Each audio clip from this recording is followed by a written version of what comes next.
So the third policy that we're going to explore is a cap and trade system. So cap, because they're going to cap the number of, the amount of pollution that we can have in our society, and trade because they're going to allow firms to trade the right to pollute. So often you see this, tradable permits. So the idea here is the government, so this is something we saw in Ontario for a bit. We were part of a larger market for trading these pollution permits with some states on the West Coast, and there still is a bunch of states on the West Coast, I believe, that have this kind of cap and trade system for pollution. So the government could issue or auction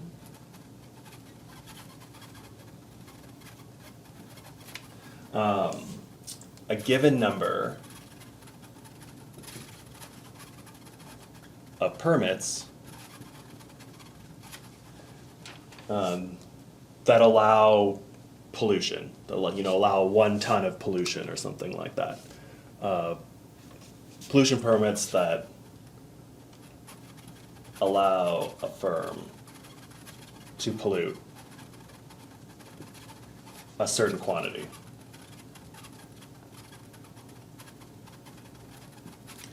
And then they could make these tradable.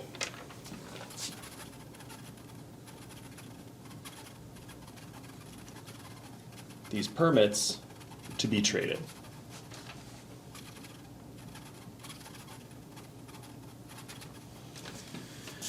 So the price of the permit is going to be the marginal benefit of abatement.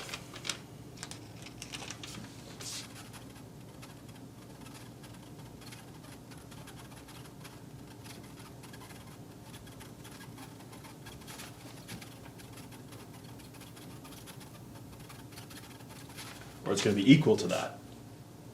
So firms are going to pollute until the marginal benefit of reducing their pollution is equal to the margin. So the marginal cost of reducing their pollution equals the marginal benefit of buying one of these permits to pollute. So firms will abate until the marginal benefit equals the marginal cost. So again, firms have these marginal costs of reducing their pollution, and what it's saving them, what reducing this pollution is saving them, is having to buy a permit. So think about the permit as being the price of this permit as being the benefit of reducing your pollution, because you're saving that money from having to buy this permit that allows you to pollute. And this is going to be efficient, as we'll see in a second, as marginal cost of abatement is going to be equal across all the firms.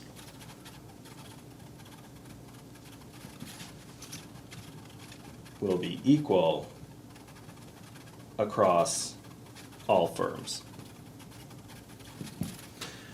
And so again, let's draw a quick diagram and kind of understand how this is going to work and how we can kind of see directly how it's going to be more efficient than the direct controls. So let's take a look at the diagram for tradable permits. And so we're going to have 2 kind of diagrams that relate to each other. The first one on the left, or over here, is going to be what determines the price of a permit. So we're going to have the price, so this is the permit market.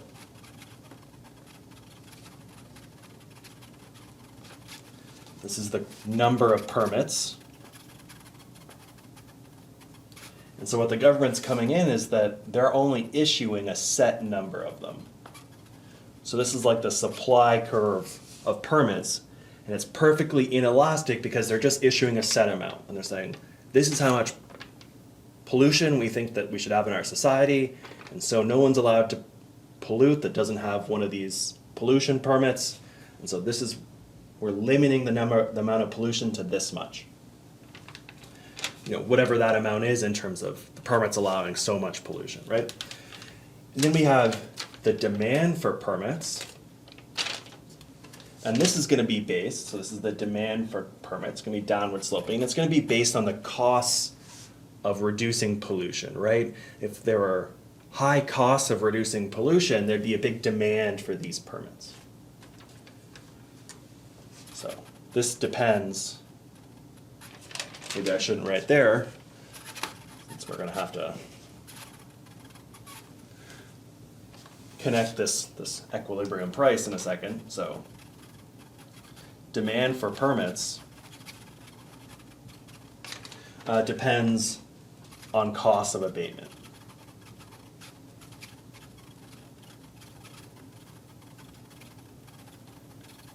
So if there is an increase in the cost of abating pollution, the demand curve would shift out. If it was started to become cheaper and cheaper to reduce pollution, we'd see this demand curve start to kind of shift to the left. Now we have a perfectly inelastic supply curve, and so this is going to be the price of permits that's produced by this market. So firms are trading, there's only a set amount of permits, and so this is the price that we get from these firms trading. This would be like the going rate for permits, and sometimes there's like a little market for permits that people are offering to sell and buy, and it's just a normal market. And so what we're going to do is take this P star, and remember this is like the benefit, this is what you save by abating pollution, right? This is, you don't have to buy a permit if you reduce the pollution yourself. So again, let's do cost per unit. So this is just going to be like the other diagrams you saw before, and this is abatement. Just don't know how much we go to the side here, so I'm trying not to go off the board. Now this is the marginal benefit of abatement. This is how much you save by reducing pollution. Then we had our two firms, firm A, marginal cost A, firm B, marginal cost B, and how much each firm is going to reduce their pollution by. I mean, it starts to just look like taxes, except the price is determined in this market. Firm B is going to reduce their pollution till the marginal benefit of reducing their pollution equals the marginal cost. So this is how much firm B is going to reduce their pollution by, and this is how much firm A is going to reduce their pollution by. Now we can compare this to what a direct control is. So let's say the direct control was each firm had to reduce their units by Q, like we saw in that first policy.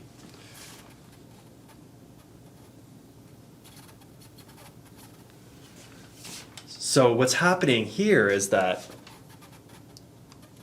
firm B is going to buy this amount of permits. So let's say this distance was X, if we want to make it look like your text. Firm B buys X units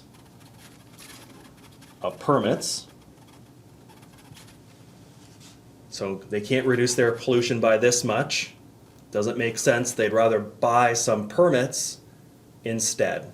And so now instead of having to pay this much cost to reduce their pollution, they only have to pay the price of a permit.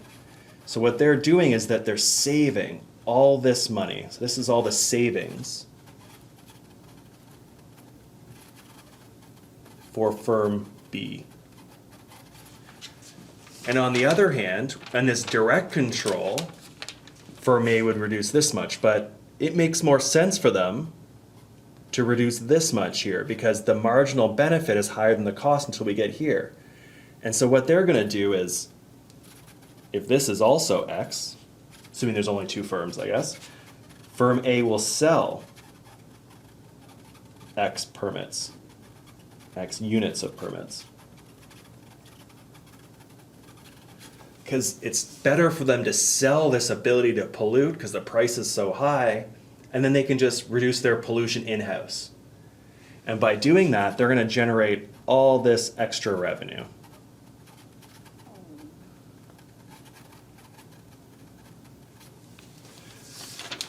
So that's what the diagram for pollution permits looks like. So on this side, this is determining the price of each of each unit. We have these permits to be able to pollute. This is determining how much these permits cost when these firms are trading between them.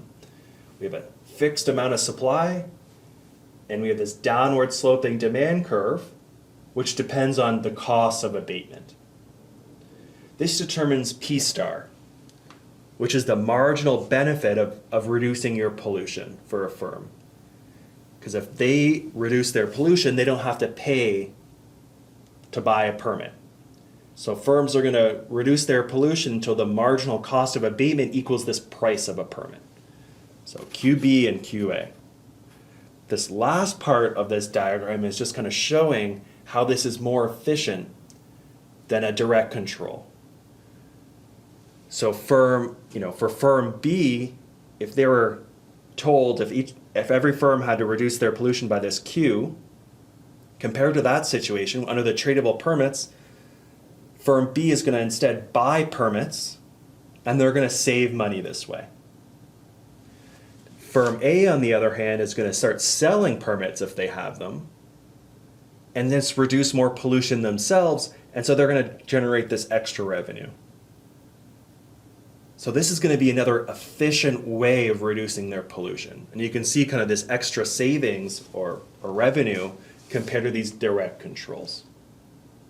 So we've kind of talked about three different policies. Direct control, which was inefficient because it didn't equalize marginal cost across all firms. Then we talked about pollution taxes and then this tradable permits. Pollution taxes and tradable permits were efficient because they equalize the marginal cost across firms. Now let's think about the trade-off. The next thing we're going to talk about is this trade-off between what's better, permits or pollution taxes. Well, it's there's good and bad parts for both. In pollution taxes, we know the price of pollution, but we don't know how much is going to be reduced because we probably don't know the firm's marginal costs. Now for cap and trade, we're setting this quantity, so we know exactly how much pollution's being allowed, so we know how much we're reducing it by.